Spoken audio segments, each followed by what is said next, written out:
Thousands of years ago, before cities, before temples, before kings or crowns, there was fire. It wasn't just warmth. It wasn't just survival.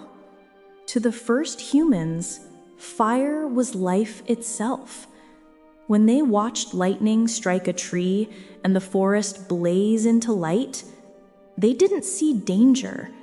They saw power, something greater than themselves, something that could destroy or protect.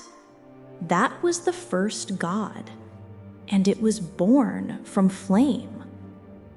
Imagine a world of endless dark nights. No streetlights, no electricity, no glow from distant towns, only silence and stars. In that world, fire meant everything. It meant warmth on freezing nights. It meant cooked food instead of raw meat. It meant safety from wild beasts hiding in the dark. So ancient tribes began to gather around their fires, not just for heat, but for meaning. They believed the flame itself was alive.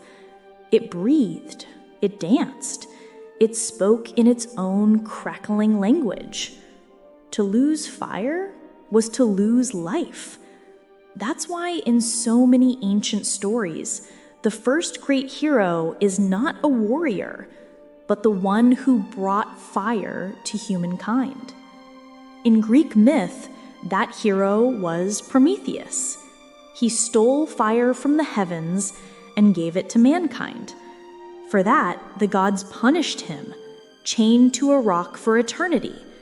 Every day, an eagle tore at his flesh, and every night, his body healed, only to suffer again.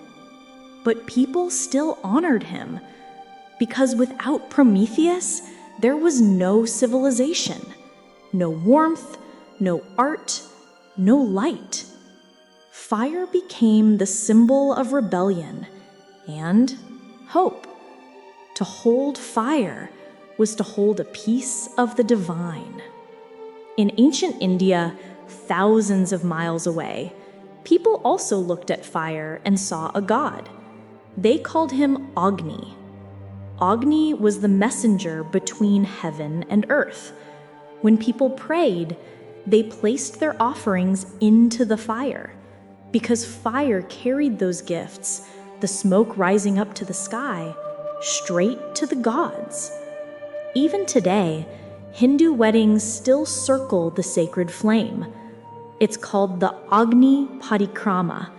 It means that the couple promises their love and loyalty in front of fire, because fire witnesses truth. Thousands of years have passed. Empires rose and fell, but that small ritual remains, proof that the oldest god in the world still watches. To the ancient Persians, fire was also sacred. They built temples where flames burned day and night, never allowed to die. These were the fire temples of Zoroastrianism. The priests tended the flames for generations. Each spark was a reminder that light must always battle darkness. For them, it wasn't just religion. It was the rhythm of the universe. Truth versus lie. Light versus shadow. Even today, in parts of Iran and India, those sacred fires still burn. Some have been burning for over 1,000 years. Now, imagine the people of ancient Europe, the Celts. Their land was wild and green, full of mist, forests, and old stone. They too worshipped fire, especially during the festival of Beltane. Every spring, the Celts lit great bonfires on hilltops. Cattle were driven between the flames to purify them. Couples leapt over the fire for luck and fertility. It was not just celebration, but communication with the divine. They believed the flames burned away the old year's misfortune. Only after passing through fire could a new year begin. The Celts didn't just believe in gods, they lived with them. And the fire was always the heart of that relationship. But fire's story didn't stop there. Across oceans and deserts, in jungles and mountains, humanity kept giving flame a soul. In ancient Japan, the goddess Amaterasu, goddess of the sun, once hid herself in a cave. The world went dark, crops failed, and people despaired. So the other gods gathered around a fire, dancing and laughing to lure her out. When she peeked from her cave, light returned to the world. Fire had saved life once more. And in the Americas, long before Europeans arrived, Native peoples carried the sacred flame as part of their lives. Among the Cherokee, there was a ritual called the New Fire Ceremony. Once every 7 years, all fires in the village were extinguished. Then a new flame was kindled from sacred wood, believed to cleanse the community and renew harmony. Fire was more than heat. It was spirit. It was connection. It tied families, tribes, and worlds together. Yet even with all this reverence, fire remained a paradox, a friend and an enemy. It could feed you or starve you, warm you or burn your home to ash. That's why nearly every ancient story about fire also carries a warning. The Greeks told of Prometheus's punishment. The Hindus said Agni must be treated with respect. One careless act, and he could consume the world. The Celts warned that those who mocked the flame during Beltane could bring curses upon themselves. To ancient people, balance was everything. Fire wasn't evil, but it demanded humility. Today, we light candles without thinking. We switch on electric lights and forget that for thousands of years, fire was the only light there was. The simple flame, that golden, living motion, was once the heartbeat of the world. It guided hunters through dark forests. It warmed children sleeping beneath the stars. It shaped rituals, built temples, and inspired myths that still echo in every culture. Fire wasn't just an element. It was a god, and we were its worshipers. As humans learned to build cities, they didn't leave the fire behind. They brought it with them to every hearth, every temple, every home. In every ancient civilization, fire wasn't just a tool. It was a symbol. It meant life, unity, and divine presence. In the heart of ancient Rome, inside a circular temple, a small flame burned day and night. It was tended by 6 women, the Vestal Virgins. They weren't ordinary people. Chosen as children, they swore 30 years of service. They couldn't marry, they couldn't leave. Their only duty was to protect the sacred fire, the flame of Vesta. Romans believed that as long as that fire burned, Rome itself would stand. If it ever went out, disaster would follow. The fire symbolized the city's spirit, its warmth, its strength, its immortality. And so every day, the Vestal Virgins carried fresh offerings to the flame. They whispered prayers, sprinkled sacred herbs, and watched over it like guardians of fate. But one night, the fire did go out. A careless moment, a forgotten ember, and darkness filled the temple. The city panicked. the chief priest ordered a new flame to be lit, not by human hands, but by the sun itself. They used a curved bronze mirror to catch sunlight and ignite a new spark. That new fire symbolized rebirth. Purity returned from the heavens. To the Romans, fire wasn't just heat. It was Rome's soul, and their greatest fear was losing it. Long before Rome, the Greeks had their own goddess of fire, Hestia. She wasn't the goddess of wild flames or destruction. She was the flame that lived quietly inside every home. While Zeus ruled the skies and Poseidon ruled the seas, Hestia ruled the hearth, the center of every Greek house. When a new city was founded, the first thing settlers did was carry a flame from their old home's hearth to light the new one. That flame meant continuity, the idea that no matter where you go, the spirit of home travels with you. Even in temples, before any sacrifice or prayer, the first offering always went to Hestia, because without her flame, no ritual could begin. She represented peace, family, and the calm fire that never dies. In India, sacred fire rituals evolved into something truly complex called yajna. Priests built special altars shaped like birds or stars, using hundreds of bricks laid in precise order. Each ritual fire represented a part of the cosmos: earth, sky, sun, wind. Into the flames, they poured milk, clarified butter, herbs, and grains, all symbols of life.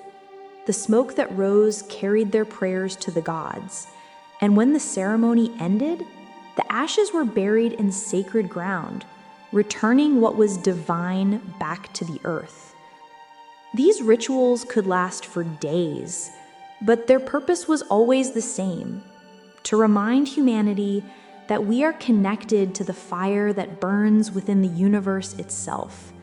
Even now, thousands of years later, you can still find those rituals performed in small Indian villages, a tradition that has survived empires and ages. In Egypt, fire was less worshipped directly, but was always near the gods. The Egyptians believed the sun was the fire of Ra, the supreme god who sailed across the sky each day in his golden boat. At night, Ra descended into the underworld, fighting the serpent of darkness. Each dawn, his victory was rebirth, the fire of the sun returning to save the world again. Priests in temples honored Ra with lamps that burned oil day and night. When the flame flickered, they whispered prayers, fearing it meant Ra's struggle below was not yet won. To them, the sunrise wasn't just morning, it was proof that the cosmic fire still burned strong. Across the ancient world, there was a shared belief: fire could purify. In Greece and Rome, after plagues or war, people cleansed cities by burning incense in every home. They believed smoke carried away disease and misfortune. In Persia, during the New Year festival of Nowruz, families jumped over small fires, chanting, "Give me your red color, take away my sickness." That ritual still exists today, a reminder that the old ways never completely died. In the Celtic world, during Samhain, the festival marking the end of harvest, every hearth fire in the village was extinguished. Then a single sacred flame was lit at the hill of Tara, and from it all homes rekindled their fires. It symbolized death and rebirth, the ending of one year and the birth of another. To the ancients, renewal always came through flame. Fire didn't only protect the living, it also guided the dead. In Egypt, lamps were placed in tombs to light the soul's journey through the afterlife. In Rome, funeral pyres lifted the dead toward the heavens, smoke carrying their spirits to the gods. In India, cremation became a sacred ritual, not destruction, but liberation. The fire that consumed the body was believed to set the soul free. Agni, the fire god, was said to guide it safely toward the next world. Even in the Americas, the Mayans and Aztecs burned incense and kept temple fires to honor ancestors, believing flame connected life and death. Wherever you looked, fire was the bridge between worlds, a path of light through the unknown. In many cultures, firekeepers were holy people. They guarded the sacred flame with their lives. In Rome, the Vestal Virgins. In Persia, the Atash priests. In India, the Brahmin priests of Agni. Among Native Americans, the women who kept the hearth glowing during long winters. To be a firekeeper was an honor, but also a burden. If the flame went out, it was seen as an omen of disaster. So they kept watch, night after night, year after year. For them, every spark was sacred, because every spark was a memory of who we were before machines, before power, before light bulbs. Today, we no longer have firekeepers. Our lights switch on with a click. We no longer fear the night, but we also no longer listen to the fire. The ancients believed that within its movement, its color, its hiss, there were messages, tiny voices of the divine whispering through the flame. They believed fire had moods, gentle, angry, calm, hungry. It could bless or warn, depending on how it danced. To us, it's just chemistry. To them, it was the language of gods. And maybe they weren't entirely wrong.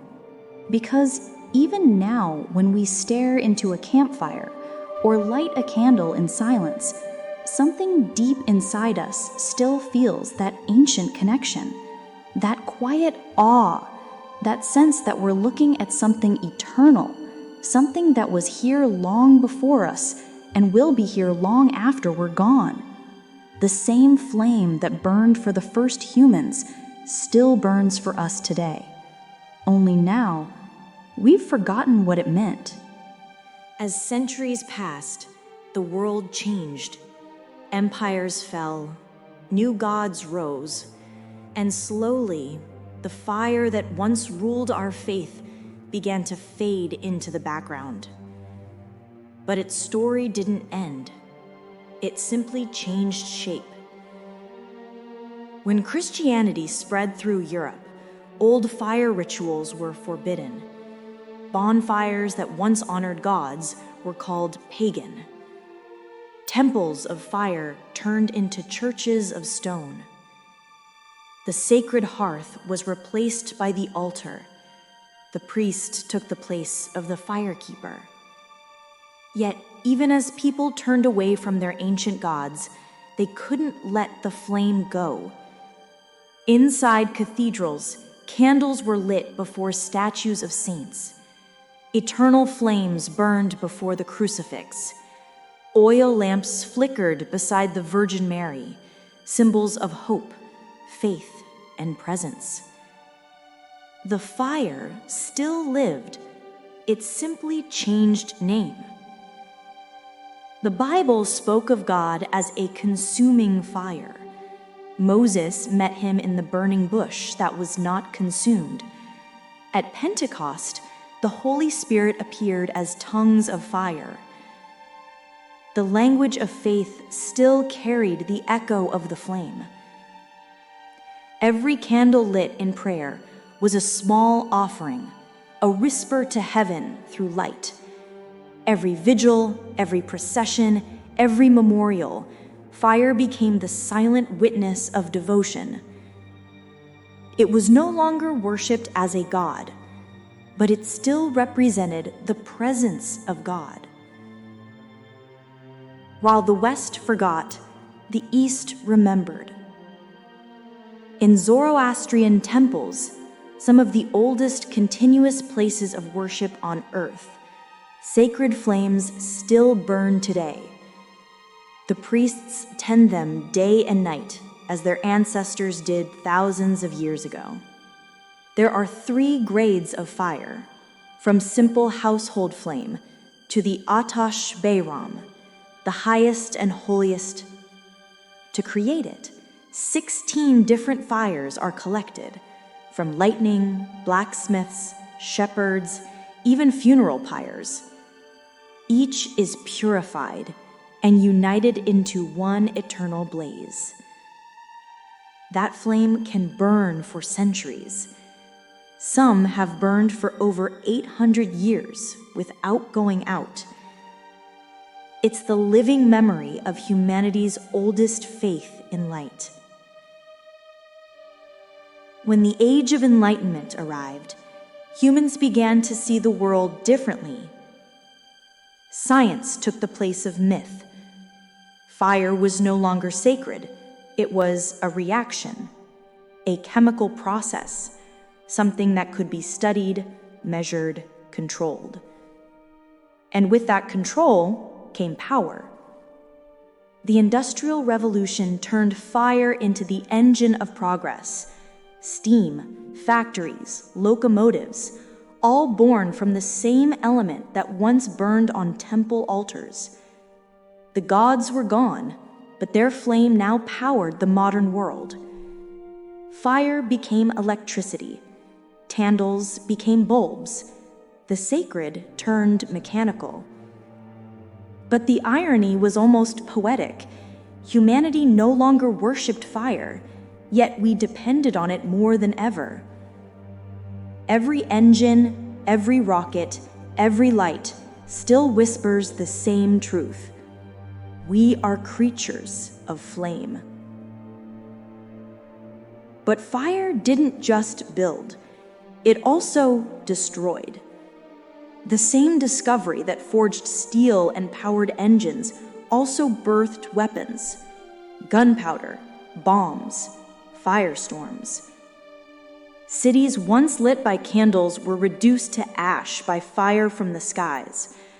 From ancient sacrifices to atomic infernos, the flame that once connected us to gods now showed us what godlike power could do in human hands. Fire had become our greatest creation and our greatest curse. The same spark that gave us warmth could erase entire civilizations. And in that destruction, something changed in us.